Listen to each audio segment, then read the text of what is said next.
Bon, bonjour et bienvenue donc à cette nouvelle vidéo du Café Littéraire, vidéo qui fait suite à la troisième session du Café Littéraire, troisième session qui a eu lieu au Café de l'Horloge à Talence et au cours de laquelle nous avons reçu Perrine Ostry qui est venue nous présenter son roman Rouge Fusion.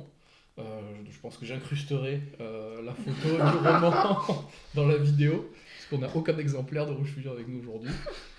Oh, les mauvais écrivains, quoi. J'ai le plaisir de co-animer cette session et cette vidéo aujourd'hui avec Valérie Delator. Bonjour Pierre, bonjour Perrine. Bonjour Valérie. Et, eh bien sans plus attendre, d'ailleurs Valérie, donc je te donne la parole pour que tu puisses présenter Présenter un peu Perrine, et nous effectivement. parler, lancer les premières questions. Effectivement, donc la première chose qu'on pourrait dire peut-être sur le parcours de Perrine, c'est qu'avant d'entrer dans l'écriture, Perrine, si j'ai bien compris, tu as été professeur de philosophie, d'abord en région parisienne, puis au lycée Saint-Elme d'Arcachon. Alors, première question, mais on peut passer rapidement dessus. Qu'est-ce qui fait que tu as basculé d'une carrière de philosophe à une entrée dans l'écriture? J'ai arrêté d'enseigner et c'était un métier qui me passionnait absolument. J'étais très très contente de ce que je faisais au quotidien, de mes élèves, de mon investissement. Et je suis très contente de faire ce que je fais. Et, et j'ai la chance. Voilà, après, peut-être qu'il y a certaines personnes qui sont animées comme ça par un désir d'écrire et puis qui trouvent pas ou qui reportent, qui se disent ce que moi je m'étais dit plus jeune quand je suis rentrée dans l'éducation nationale. Je me suis dit, quand je serai à la retraite, j'écrirai. À l'époque, je voulais écrire des romans policiers. Bon. Voilà. En tout cas, je voulais écrire. D'accord. Et donc. On peut peut-être le formuler autrement. Ma question était peut-être aussi dans le sens. Comment tu es entrée dans l'écriture, dans le sens. Est-ce que tu avais absolument envie de parler de ce sujet et tu t'es dit ce sujet est important pour moi, donc je vais me mettre à écrire, ou est-ce que l'envie d'écrire a précédé le choix du sujet? C'est une question qui doit parler à tous mes amis auteurs. Probablement. Ouais, et c'est une très belle question. Eh bien, moi j'ai écrit, ça a poussé comme ça en moi. J'étais malade et un jour où il a fallu que j'écrive, j'avais mon ordi et j'ai commencé à écrire. J'ai commencé à écrire peut-être 25 lignes. C'était le bout du monde pour moi et je me suis dit, bon, je vais m'y tenir en fait, je vais le faire. Mais ce n'était pas les 25 lignes, 25 lignes de Rouge Oui, Fusion. c'était pas les 25 c'était complètement lignes. autre chose. Oui, encore. c'était complètement autre chose. D'accord. Mais en tout cas, le jour où effectivement je me suis mise à écrire, c'était quelque chose qu'il fallait que je sorte. Il fallait absolument que je dorme pas avec ça. Voilà, il fallait que je le couche sur le papier pour que ce soit déposé quelque part. Voilà, je pouvais pas dormir avec. D'accord. Un truc. Du coup, j'ai commencé, puis je me suis dit, mais non, on va. D'accord. Donc, littéralement, tu veux dire que t'as pas dormi, tu t'es lancé dans le truc, ça t'a pris combien de temps pour arriver à te libérer de ça, de ce premier jet créatif d'écriture Alors, dans le sens un peu une catharsis où j'étais purgée quand j'ai fait mon. Je sais pas parce qu'après c'est devenu autre chose. C'est-à-dire qu'au début c'était couché sur le papier, donc. Mais après je me suis dit quand je me suis dit non, on pourra en faire quelque chose. Et si ça se trouve, tu seras capable d'écrire un livre en entier. Et là, du coup, j'ai fonctionné autrement. J'avais un agenda, je me faisais des jours, des choses à travailler, des heures, des plages horaires. J'avais franchi un cap. Ouais, quand j'ai agencé tout ça, c'était différent, mais en tout cas. Alors, du coup, ça m'amène une autre question, si je peux me permettre. Qu'est-ce qui a fait finalement que Rouge Fusion a pris le pas sur le premier texte et que Rouge Fusion est le premier de tes livres à avoir été publié? Et bien en fait j'écrivais sur quelque chose qui était tellement c'est quelque chose qu'on a abordé au café littéraire et voilà qui était tellement difficile pour moi parce que ça parle de la maladie, de l'hôpital, du corps, de la mort, de son corps qui change, etc. Et Et du coup, quand j'ai la même chose, un jour, j'ai ouvert mon ordi, dossier Word, nouveau, document vierge. Et sur ce document vierge, j'ai commencé et j'ai voulu avoir une récréation mentale et me faire une histoire d'amour. Et du coup, je me suis dit, génial, au-delà de ce que j'écris qui est compliqué, Bien sûr. je vais faire quelque chose qui sera... voilà. Et puis là, pour le coup, j'ai écrit 3 pages. Oui. Et après... Cette récréation a pris le pas sur le texte précédent, finalement. C'est ça, j'ai arrêté. Voilà, je me suis dit que j'allais peut-être rien en faire, ou peut-être que j'allais faire une nouvelle. Et du coup, mon objectif, ça a été de me dire, je vais faire 50 pages. Ça va être une nouvelle, je m'arrêterai, puis je retravaillerai sur l'autre. Et en fait, quand ça m'a pris, après, non, j'ai continué. Ouais, c'était... Et du coup, j'ai fait... oui, ça devait bien me faire 300 pages au début. C'est intéressant cette idée de dire, en fait, au départ, il y a une idée, et puis on ne sait pas encore ce que ça va devenir, et puis on fait un premier pas, et puis une fois qu'on a fait le premier pas, on se dit, ah bah tiens, maintenant que je l'ai amené là, je peux peut-être faire 50 pages. Il y a matière. Et puis une fois que j'ai fait 50 pages, je me dis peut-être que je peux le transformer en quelque chose d'autre. Ouais. Ça me rappelle ce qu'on se disait avec Roland Goeller à la dernière séance, cette idée de dire voilà, on explore une idée, et puis on voit où elle peut nous mener. Parce que moi, ce que je vois, c'est que souvent les gens, effectivement, disent ah, t'as écrit un roman, ou tu écris des romans, moi, bravo, j'arriverai pas à le faire, ça paraît complètement inaccessible, et c'est vrai que la première fois, on a l'impression que on sait pas trop dans quoi on se lance, quoi. Complètement. Et puis, finalement, c'est étape par étape qu'on laisse le roman, ou la nouvelle, ou la création, quelle qu'elle soit, qu'on la laisse en fait s'épanouir, se déployer et devenir, quoi. On avance dans le processus. Et alors, en fait, le processus est encore différent quand il s'agit d'un second, d'un troisième, d'un quatrième livre, puisque effectivement, il y a des étapes. À chaque fois, on part d'une idée, on se dit, mais qu'est-ce que je vais faire de cette idée ? Est-ce que ça va aller jusqu'au roman ? Est-ce que ça va aller jusqu'à un simple petit texte beaucoup plus court ? Et en fait, malgré tout, même avec l'expérience, la démarche reste aléatoire et étonnante à chaque fois. Parce qu'on part d'une idée, on se dit, quand on a un peu d'expérience, on se dit, bon, ça, je sens que je vais le pousser jusqu'au bout du roman. Et parfois, on est surpris par son parcours et c'est le texte qui vous amène ailleurs, on en fait autre chose. Enfin, c'est toujours pas résolu, même après plusieurs livres écrits. C'est extrêmement étonnant et mystérieux, ce rapport à la création qui fait que parfois, c'est le texte qui vous pilote un peu. Alors, j'ai une question du coup de rebond par rapport à ça sur ton premier texte. Donc, ton premier texte qui n'est pas ton premier texte publié, celui-là, est-ce que tu l'as aussi mené au bout ? Ou tu l'as laissé en chantier et tu as vraiment complètement bifurqué ? Je suis dessus. Donc tu es en train de le reprendre, c'est ce que tu disais l'autre jour. Voilà. Ah, t'es dessus, tu l'as repris dessus. En fait. Ah oui, j'ai repris à fond. Là, voilà, je dois avoir 300 pages aussi. Et c'est pas fini. D'accord. Et c'est pas fini. Mais je vais le finir. Là, pour le coup, comme je sais que techniquement, j'en suis capable, voilà, je me suis fixé j'ai la rentrée scolaire. Pour moi, la rentrée scolaire, ça sera quelque chose d'autre. On fera un autre projet, on sera dans une nouvelle année scolaire, etc. Donc j'ai jusqu'à cet été pour bosser à fond, quoi. Donc ce texte est voué à devenir un second roman dans ton esprit. Voilà, c'est ça. Mais tu t'es mis donc une date limite, en tout cas une écchance, tu dis cet été, avant la fin de l'été, il faut que j'ai terminé celui-là, ce premier et deuxième roman. C'est ça, et puis ce que j'aime à dire, c'est qu'il a le squelette, il a tout en fait. J'ai et la fin et le début, donc reste à l'étoffer en fait. Voilà, toute l'architecture, il reste plus qu'à y mettre. Il a son exosquelette là, il faut que quand même il soit un peu nourri, bien écrit, bien fait, qu'il y ait des dialogues cohérents, parce que j'ai beaucoup de personnages, j'en ai que 2 principaux, donc je savais très bien comment il parlait, comment il s'exprimait, comment il pensait, c'était plus facile que quand on en a 57, où là, 57 personnes qui ont leur propre trauma, leurs propres histoires, leur propre manière de parler. Là, voilà. Alors, on va peut-être entrer plus dans le vif du sujet par rapport à ce roman Rouge Fusion, pour lequel on t'a préalablement invité. Je te laisse peut-être la parole, Pierre. Effectivement, on n'a qu'à se lancer parler plus en détail de Rouge Fusion. Donc, alors Rouge Fusion, on l'a lu, donc on peut aussi peut-être en parler Et un vous peu. l'avez bien lu. Je sais pas si on l'a Ça va. bien Ah là là, lu, je sais c'était pas s'il super. existe une façon de bien lire les livres, mais en tout cas on l'a lu. Et ce qu'on peut en dire, c'est que donc effectivement, c'est une histoire d'amour. Mhm.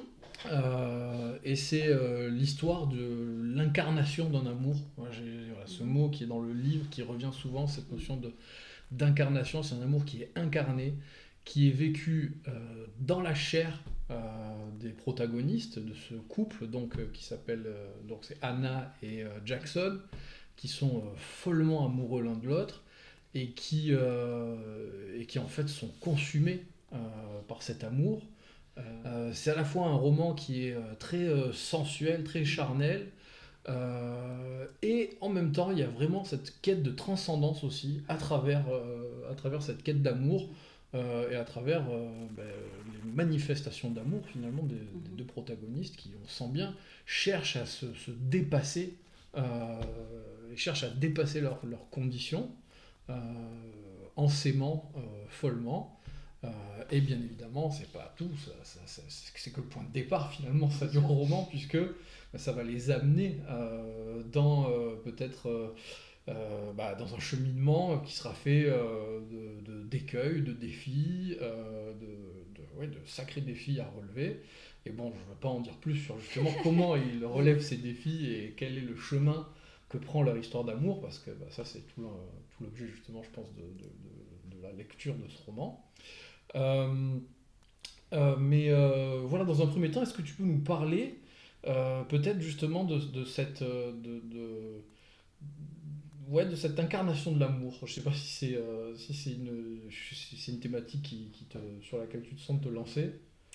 Alors, j'avais pensé à ça et je sais pas si je l'ai formulé clairement la dernière fois au café littéraire. Mhm. On a un peu parlé de ça et il se trouve que moi, enfin, ça a résonné en moi donc je sais pas si on l'a abordé, mais en tout cas, je me suis dit, mais c'est quand même fou, ce serait pas une thématique chez moi parce qu'en fait, du coup, dans mon parcours, j'ai fait un master sur la philosophie des religions et j'ai parlé de l'incarnation Ah.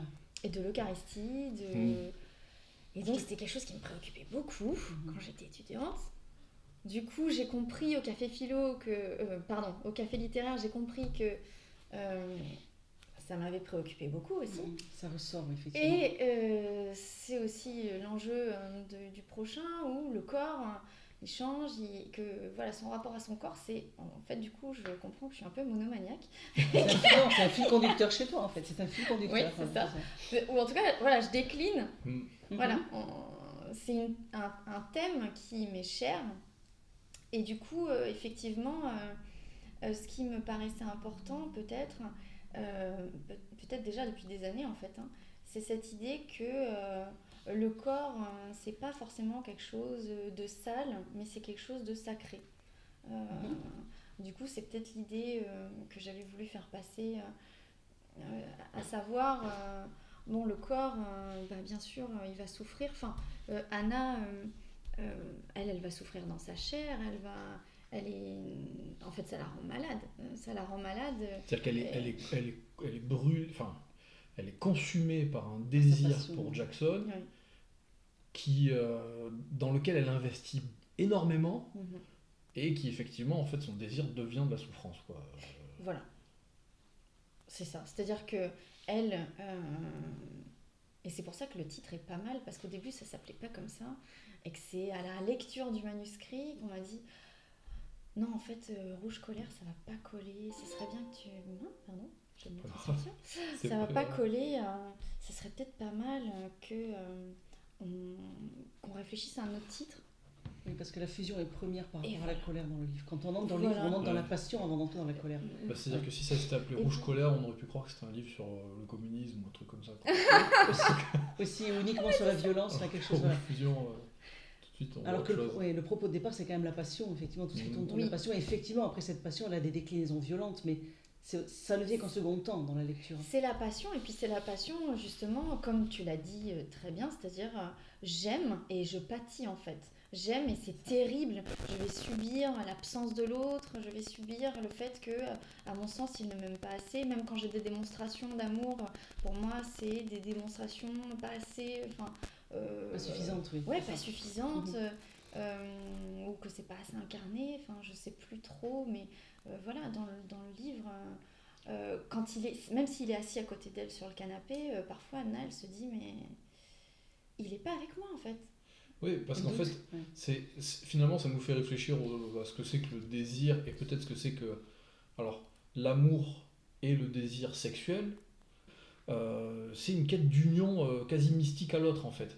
Dire je veux devenir l'autre, voilà. C'est ça. En fait, fusion. on fait une seule chair, au C'est sens, ça. voilà, si on reprend cette idée biblique, un peu de faire une seule chair, c'est vraiment la quête de Jackson et Anna, c'est de ne faire qu'une seule chair. Mais ils sont confrontés au fait que c'est quelque chose que, alors, j'ai envie de dire sans mauvais jeu de mots, qu'ils touchent du doigt, mais qu'ils n'arrivent jamais. C'est ça. Enfin, en tout cas, c'est tout l'enjeu du livre, c'est est-ce qu'ils c'est vont ça. y arriver ou pas. D'ailleurs, Oui. c'est peut-être ça la vraie Bien intrigue, sûr. c'est-à-dire est-ce qu'ils vont arriver à devenir une seule chair ou pas, et par quelle voie, quoi, et par quelle, et voilà, et c'est toute la quête de ce livre-là, je pense. J'aime beaucoup ce que tu dis. Voilà, et moi, c'est un point qui m'a plu. Alors du coup, j'arrête pas d'en parler. Je voulais te poser des questions, mais c'est finalement en fait qu'il y a une forme effectivement de réhabilitation de la nature sacrée du sexe à une époque où, en tout cas dans une période, on a tendance à beaucoup banaliser ça, à dire finalement le sexe, ça devrait être quelque chose qui relève de l'ordinaire. Là, ces personnages-là tentent quand même la voie de dire et si c'était autre chose, est-ce que ça peut être extraordinaire, quoi. Est-ce qu'on peut arriver à rendre ça Cet homme est extraordinaire. écrivain. Et donc voilà. Mais oui, donc peut-être aussi sur ce terme, donc j'ai parlé du fait que c'était un roman qui, à mon avis, est érotique. Voilà, dans le sens vraiment dans le sens plein du terme, c'est pas du tout réducteur en fait de dire ça. Alors, mais dans l'écriture, dans la partie justement dans la technique littéraire, quel défi se pose à toi quand tu te trouves justement en fait face au fait d'écrire d'explorer ce thème de l'érotisme. Comment tu fais quand tu écris pour en fait trouver le juste équilibre entre des descriptions de sexualité qui ont finalement une valeur un peu symbolique, qui sont pleines de sens, des descriptions qui sont justement sensuelles pour le coup, et parfois crues, il faut le dire, pas par des mots, qui sont très très crues, on très y est vraiment, c'est descriptives. ça, ouais. Et comment comment faire pour éviter l'écueil entre d'un côté le tout symbolique et de l'autre côté le sexe cru qui pourrait en fait devenir vulgaire, quoi. C'est ça.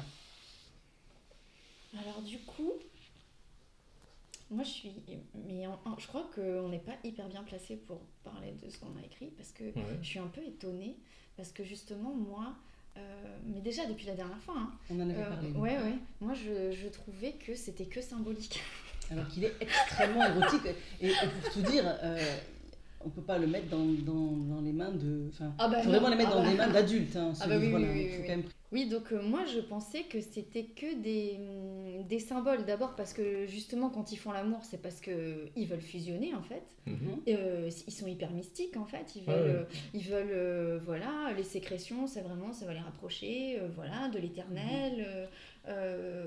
Ça les rend grands, ça les rend immortels.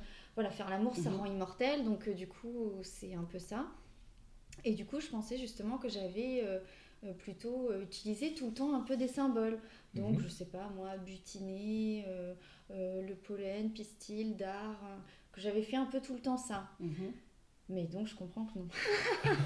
Pas forcément, non. Non, mais c'est intéressant justement de se dire comment tu t'y prends toi, en fait, quand toi tu écris, tu mets, pour toi la dimension symbolique, elle est permanente, elle est présente en tout cas, en permanence. Je me fixe une image. Esprit, quoi. Par exemple, je sais qu'à la fin, sans rien dire, mais dans le dernier chapitre, l'image que je voulais, c'était jungle et bambou. Voilà, donc un bambou. Et donc, j'ai décliné tout ce qui me passait par la tête de bambou, de jungle.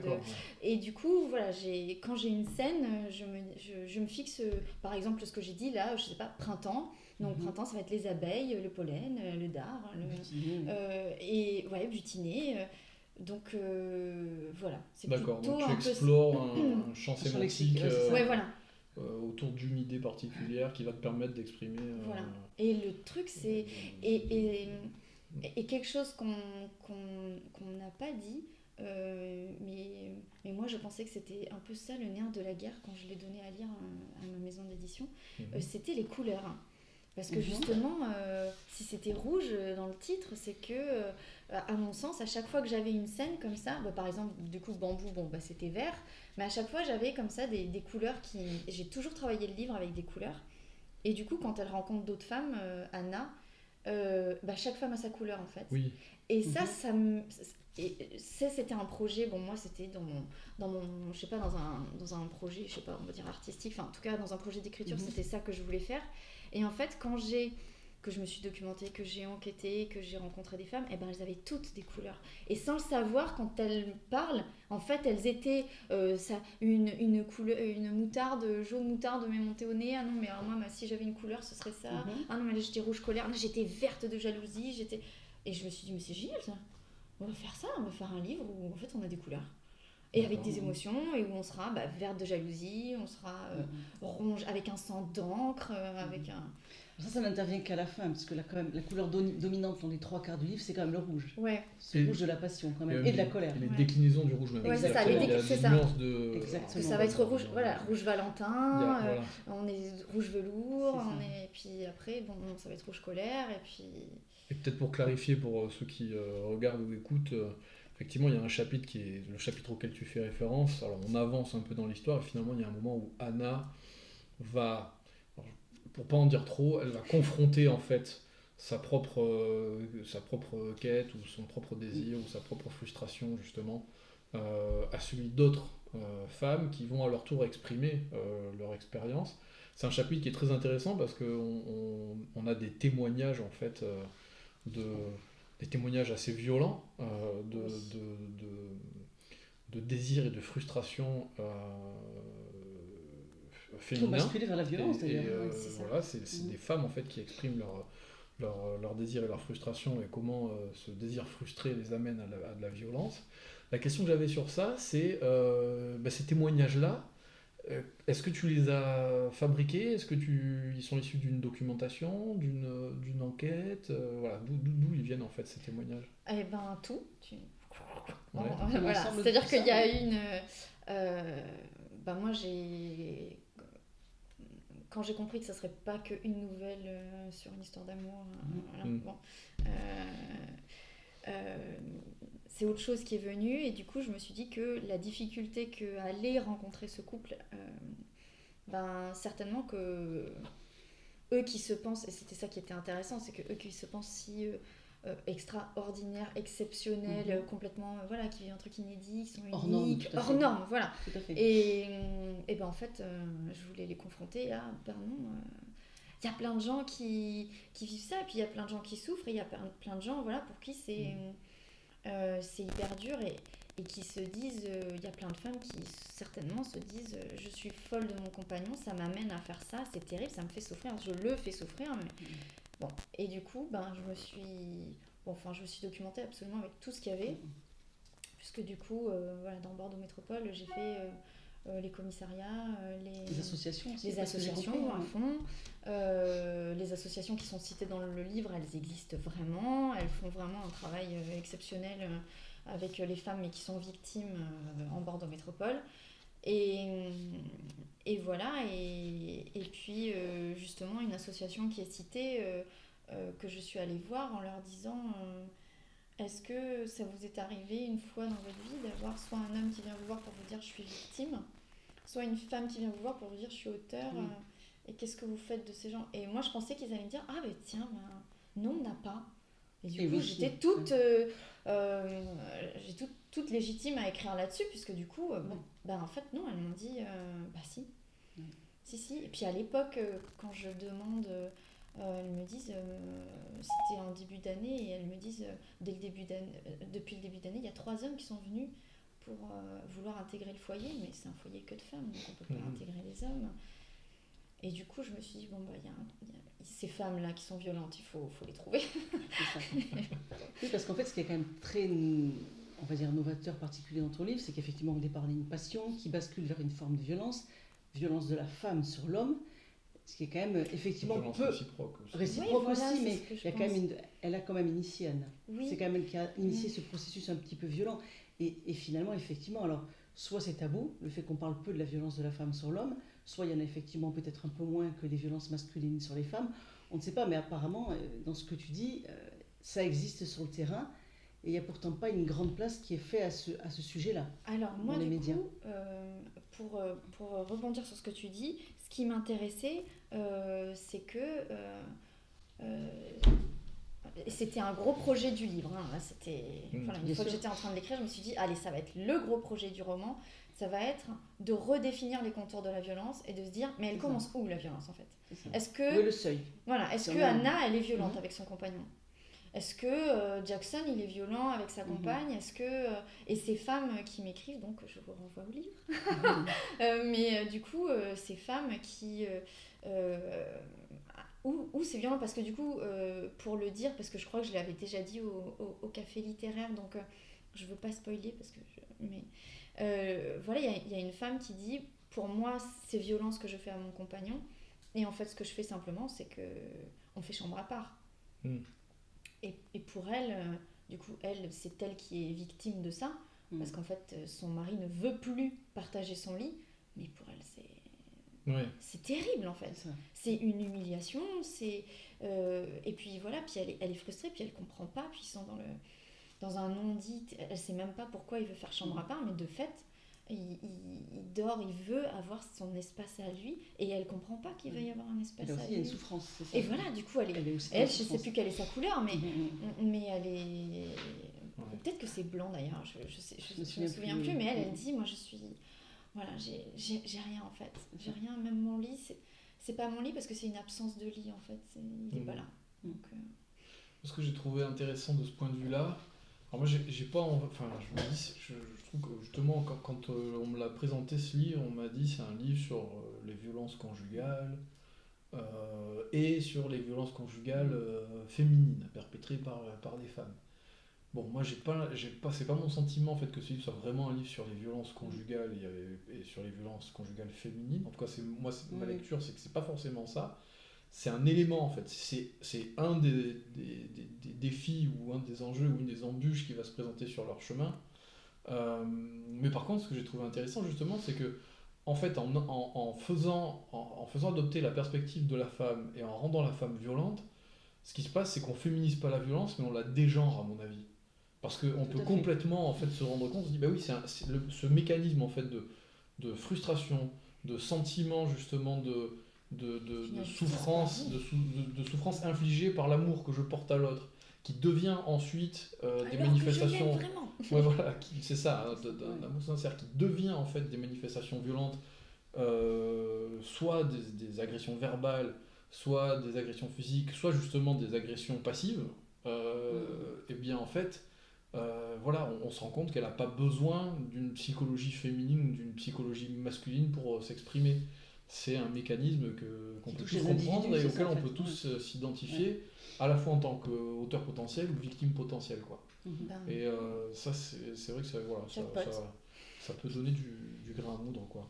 Est-ce que dans ton écriture, ton roman a connu des impasses, des écueils, des changements de direction? Est-ce que voilà, dans ton écriture, est-ce que ton roman a suivi une trajectoire linéaire dans sa création, quoi? Alors, je vais d'abord rebondir sur une première partie de phrase où tu parlais de la Vas-y. violence. Et justement, je trouvais que l'amour, je crois que je dis ça sur la 4e de couverture, que ça parle de la violence dans l'amour, mais de la violence de l'amour. Oui. Et qu'en fait, quand on aime au point, voilà, à l'extrémité, enfin, à porter à l'incandescence où ils s'aiment eux, ben c'est une violence pour le corps en fait, hein. Puisque du coup ils souffrent et que... Donc voilà, donc déjà c'était peut-être pas effectivement violence conjugale comme tout le monde l'entend, avec on se tape, mais c'était déjà que aimer follement c'est forcément le corps la il violence souffre des en corps, fait. c'est Voilà, ça. une violence où tout d'un coup, une violence peut-être de l'âme, où on va être déchiré en fait, on va se dire... Donc voilà, c'était pour dire ça. Et ensuite... Ben, le livre, du coup, ça devait être donc une récréation mentale. Oui. Donc ça devait être Ce que tu sympa. disais, ouais. Donc ça devait être un truc vraiment super bien. Je sais pas, peut-être qu'ils allaient finir sur un mariage à Oui. Hawaï. Tu avais imaginé une autre fin ou pas? Oui, Oui, clairement oui. puisque du coup au début j'ai pris un peu cette direction-là de me dire ce sera un couple et il va leur arriver que des belles choses parce que moi j'étais assez vite attachée à ce couple. Je me suis dit bon ils sont bien, je peux pas leur faire ça, voilà. Et puis après non je me suis dit je pensais que ça se terminerait hyper mal. Et du genre voilà. Beaucoup plus On mal. sort la tronçonneuse, Ça, voilà. on Ouais. rentre, voilà, c'est un truc très compliqué. Très tragique. Voilà, un truc voilà, très tragique et puis du coup très trash. Très Qui violent, parce qu'il ouais, révèle le ouais. fait divers Très- presque. Voilà, un truc de fait divers, Qui parce qu'il complètement, révèle le fait divers, exactement. Ça. Mais je voulais en même temps que on puisse pas se dire à la fin oh, mon Dieu, mais puisque je voulais quand même que ce soit Anna qui fasse quelque chose de tragique. Et je voulais pas que le lecteur puisse se dire mais c'est pas possible ce qu'elle nous fait celle-là, cette Anna là. Quelle non, abomination. ouais, c'est ça.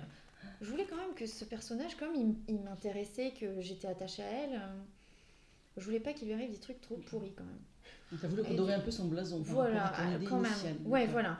Mhm. Et après, du coup, plus j'ai écrit et plus je les ai bien aimés. D'accord. Alors je me suis dit, bon, N'en disons pas trop. on n'en sur dit ce pas qui trop, ce qui puisque va se voilà. passer. C'est ce qu'on a dit au café littéraire, ils peuvent toujours mourir, mais pas découpés à la Ouais. tronçonneuse, mais juste, voilà, enterrés vivants quelque part C'est ça. en Normandie, on ne Ouais. sait pas. Finalement, on vient d'ouvrir une porte qui est que, bah oui, ce roman, et je pense que quand on écrit une histoire, quelle qu'elle soit, effectivement, on a une pluralité de chemins qui s'offrent à nous, et une diversité de trajectoires héroïques que peuvent prendre Oui. nos personnages. Oui, c'est- Comment est-ce que tu as su, ou comment est-ce que tu as décidé de dire, bon bah voilà, c'est bon, mes personnages sont arrivés au bout de leur trajectoire, j'en ai fini avec Rouge Fusion, je vais laisser mes personnages tranquilles. Et à quel moment tu as décidé que c'était fini en fait, c'est ça, Et oui. je vais dire, voilà, ça y est, Mhm. c'est terminé. À quel Ah. moment tu as Alors, su ou décidé, Oui. justement, je sais pas, que c'était fini. du coup, c'est quelque chose que l'on a abordé tous ensemble au café littéraire, En effet. au café de l'horloge. Mhm. Et c'était un merveilleux moment parce qu'on avait beaucoup d'artistes autour de nous et que voilà, ça a parlé à tout le monde. Donc ce processus, il va parler à tout le monde. Et Moi, je sais, je l'ai pas dit la dernière fois, mais je pensais à ça, mais je pensais que c'était un peu quand même naïf comme référence. Mais bon, vous savez, les Dis-le. livres dont vous êtes le héros. Héros. Mhm. Mhm. Et moi, je prenais tout le temps ça à la bibliothèque. Et ça me convenait pas. Moi, je refaisais. Et je me disais, Donc, ah, pour ceux là. qui connaissent pas, on fait une oui, petite parenthèse pour ceux qui ne connaissent pas, ce sont des livres à fin multiple. Hein. voilà. On a la possibilité de choisir un itinéraire dans le Voilà. parcours du livre. Et donc, il y a plusieurs possibilités. Si on a effectivement, comme tu dis, une fin qui ne nous convient pas, ben, on reprend un autre chemin dans le livre. Voilà. Alors, ça s'adresse souvent aux enfants, mais finalement, tu as utilisé ce C'est processus. ça.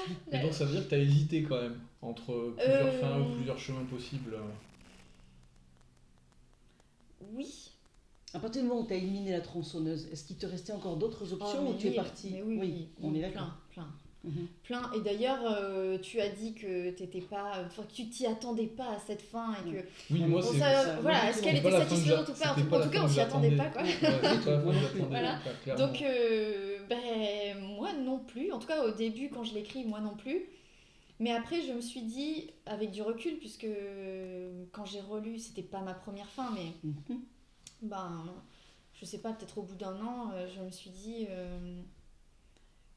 la seule résolution de cette énigme, ça ne pourra passer que par là, en fait. Mhm. Je me suis dit, pour qu'ils soient bien, il y a aussi le souci que ces personnages, après, il faut qu'ils soient bien.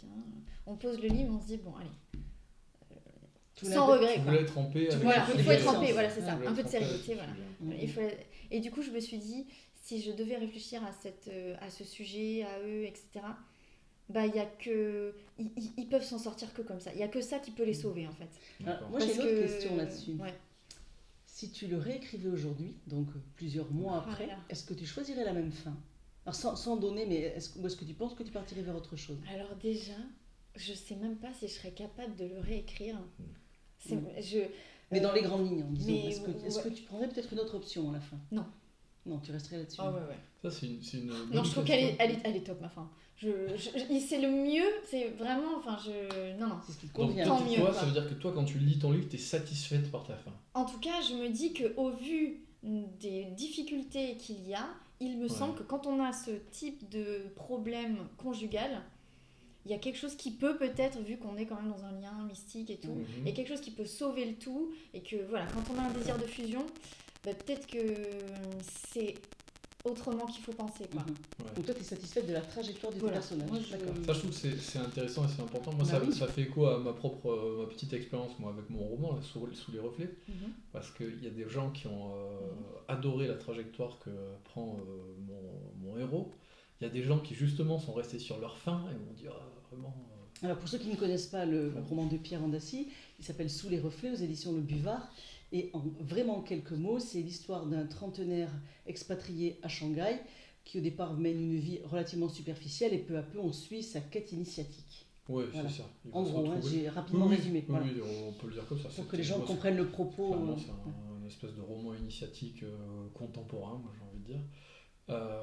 Mais donc oui, il y a des gens qui m'ont dit qu'ils étaient très insatisfaits par la fin. Et je l'ai relu.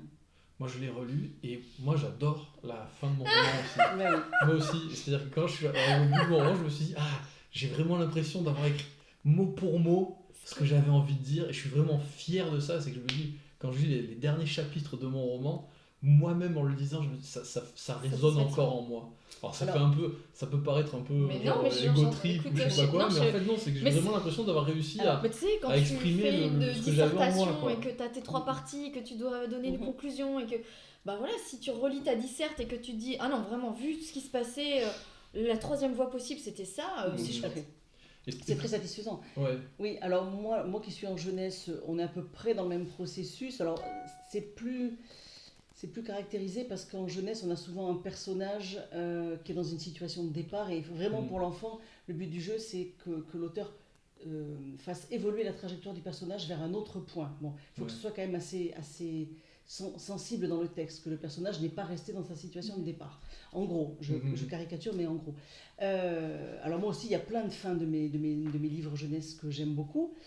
Par contre, je ne veux pas vous décevoir, mais il y a aussi parfois l'écueil en tant qu'écrivain du fait qu'il y a une discussion avec l'éditeur. Je voulais en venir et là, la fin que nous, auteurs, on a choisie n'est pas forcément une fin qui satisfait l'éditeur pour Oui. des raisons commerciales ou autres, ou littéraires. Hein.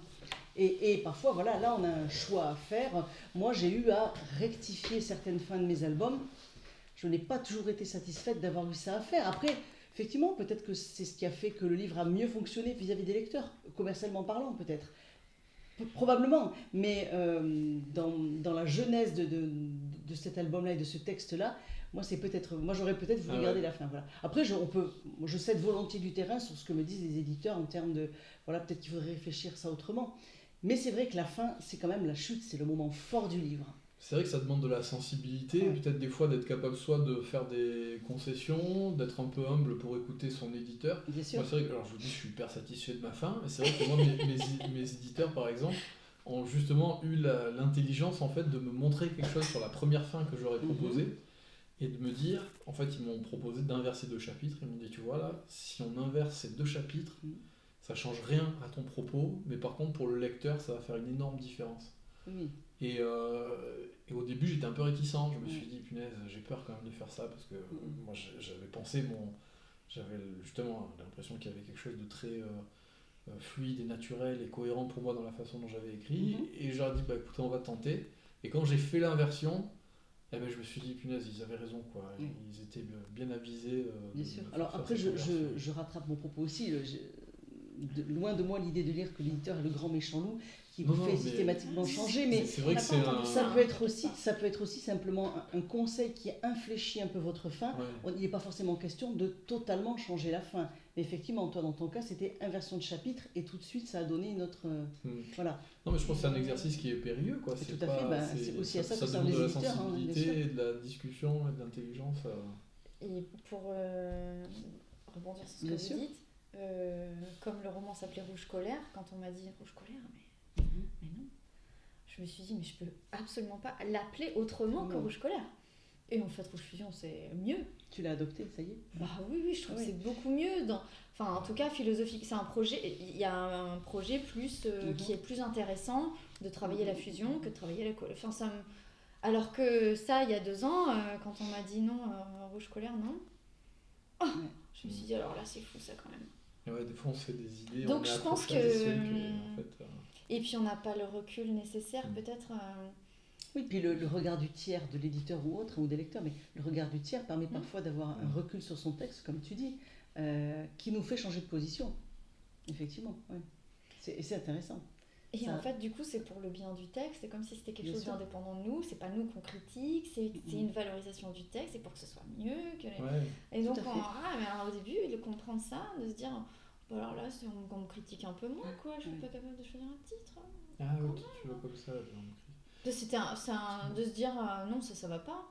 Parce que moi, je voyais aussi je pense que c'est pareil pour toi, il y a eu... On se dit, mince alors. Moi, je voyais aussi le truc de dire, des fois, on est accroché à des idées parce qu'on a l'impression que c'est ces idées-là qui sont importantes, tu vois, dans ce qu'on écrit ou dans ce qu'on produit, que si jamais on enlève ça, par exemple, si on enlève Rouge Colère, d'un coup, en fait, le roman ou la nouvelle ou l'œuvre qu'on est en train de créer, elle va être dénaturée. Oui. Alors qu'en fait, non, en fait, elle va être, au contraire, elle va être peut-être amplifiée ou enrichie, quoi. Ouais. Mais Perrine parlait tout à l'heure de l'exosquelette de son premier texte, là, qu'elle est en train d'ailleurs d'étoffer. était une métaphore corporelle encore. Exactement. Là où d'autres auraient parlé d'architecture. Involontaire peut-être, mais ouais. Et de charpente et de voilà. Exactement. On n'en sort pas, quoi.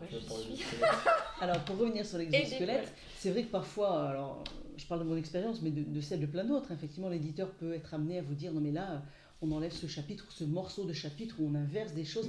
Et finalement, on s'aperçoit que l'exosquelette, le squelette du texte, il tient quand même debout. Et alors qu'on avait l'impression qu'on avait tailladé des parties essentielles. Et non, le texte tient toujours debout. Donc c'est ça qui est intéressant dans ces retouches de texte, dans cette réécriture, dans ces allers-retours entre l'auteur et l'éditeur, et parfois aussi l'auteur et des lecteurs, parce qu'il y a des écrivains qui fonctionnent sous un format de bêta-lecture, où ils écrivent des premiers jets, ils font lire à des premiers lecteurs, et en fonction des retours, ils réajustent le texte. Voilà, mais c'est vrai que ces allers-retours, souvent, enrichissent le texte, et pour autant, le texte ne perd pas son squelette. Ce qui peut-être peut nous amener à une conclusion, parce que bien sûr. Le retour, on va peut-être ne pas monopoliser Perrine. On se libère.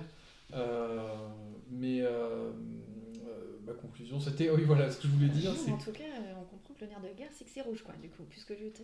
Ah oui. Non, mais tu vois, de parler... Ton éditeur t'a fait enlever colère, mais du coup, t'as gardé rouge. Du coup, oui, voilà, la couleur, c'est le nerf de la guerre.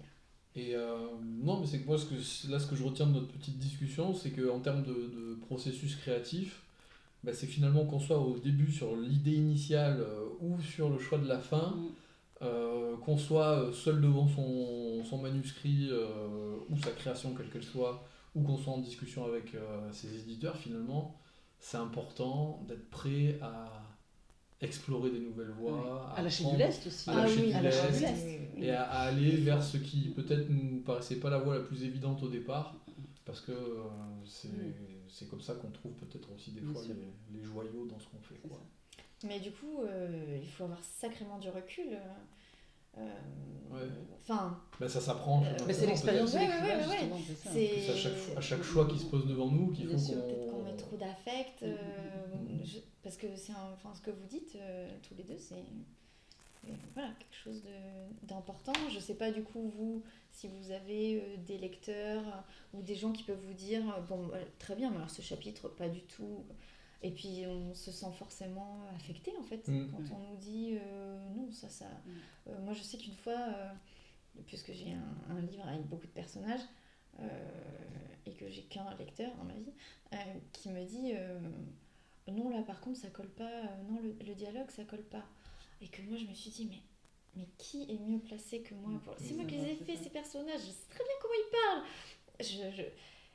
Donc voilà, c'est compliqué de se dire ça sera mieux pour le roman, ou alors il faudrait que je l'entende, il faut que je dorme dessus. Moi en général je dis rien, je dors dessus parce que c'est... Voilà. Oui, mais pour faire un peu de philo, tu rouvres la question de tout ce qui est renoncement et frustration. Voilà. Ouais, ça nous demande de faire des choix, de renoncer à à notre idée idéale du roman peut-être. Et puis, tu as raison sur ça, sur le renoncer à notre idée d'idéal. Et en fait, derrière l'idée d'idéal, on va peut-être tomber sur un sujet religieux, mais renoncer à l'ambition d'universel, en fait. Mais oui.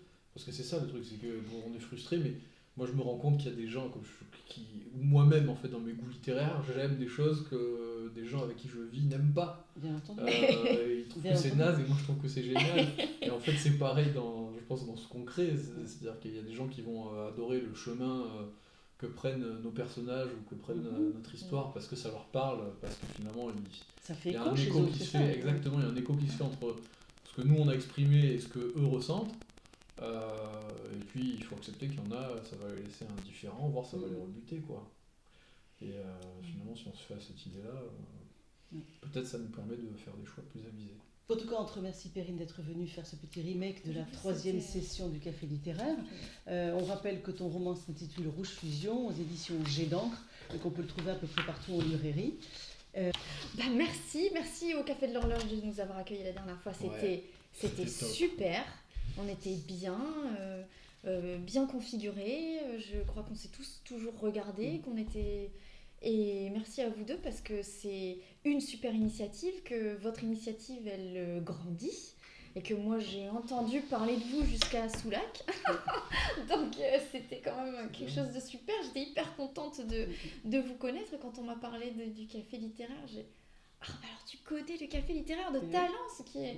Donc c'est génial et effectivement on a un petit cru quand même. On a un petit truc là, ça fait boule de neige. Voilà, Alors, on rappelle que ça s'appelle le Café littéraire Talencé. Voilà, le Café littéraire qui a une page Facebook de ce nom-là, le Café littéraire Talencé, que petit à petit dessus on met des extraits de nos rencontres. On annonce aussi bien sûr les rencontres, à chaque fois, les lieux, les invités, les thèmes.